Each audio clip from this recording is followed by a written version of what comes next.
শামীম জাহাঙ্গীরের পীর শামীম জাহাঙ্গীরের দাফনের বিষয়ে সিদ্ধান্ত এখন পর্যন্ত হয়নি বলে যেটি দর্শকদের জানাচ্ছিলেন। আসলে দাফনের বিষয়ে সিদ্ধান্ত হয়েছে। এই মুহূর্তে আমি রয়েছি পশ্চিম দক্ষিণ ফিলিপনগর ঈদগাহ ময়দানে।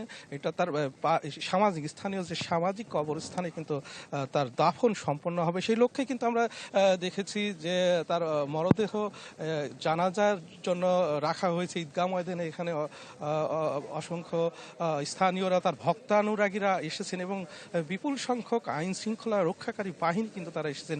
সেনাবাহিনী থেকে শুরু করে পুলিশ, বিজিবি সদস্যরাও কিন্তু তারা এখানে এসেছেন এবং তারা মূলত এই বিষয় এই ঘটনাকে কেন্দ্র করে যাতে করে অপ্রীতিকর কোনো ঘটনা না ঘটে সেই লক্ষ্যেই কিন্তু তারা এখানে এসেছেন। নিশি, আমরা এখানে অতিরিক্ত পুলিশের পক্ষ থেকে আমরা একটু ছোট্ট করে একটু নিতে চাই।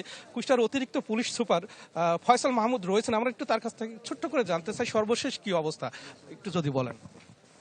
সর্বশেষ এখন আমরা দাফন কাফনের জন্য আমরা এখানে এসেছি। আমাদের এখানে কিছুক্ষণ পরেই দাফন কাজ শুরু হবে। এর ভিতরে তার ভাতৃদ্বয় যারা আছে তাদের জন্য একটু আমরা অপেক্ষা করছি। এরপরে আমরা কবরস্থ করার জন্য নিয়ে যাব। এখানে আমাদের পুলিশের পাশাপাশি সেনাবাহিনী এবং র্যাব, বিজিবি সদস্যরা রয়েছে।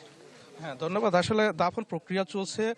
তার আত্মীয় স্বজন অর্থাৎ তার স্বজনরা এখানে এসে পৌঁছলেই কিন্তু জানাজা সম্পন্ন হবে। সেই সাথে ঈদগাহ ময়দানের পাশেই কিন্তু কবরস্থানে, সেখানেই কিন্তু তার যে সমাহিত বা তার দাফন সম্পন্ন হবে। নিশি, ধন্যবাদ শরীফ বিশ্বাস। দর্শক, কুষ্টিয়ায় যে পীর তাকে হত্যাকাণ্ডের সবশেষ খবর জানাচ্ছিলেন শরীফ বিশ্বাস।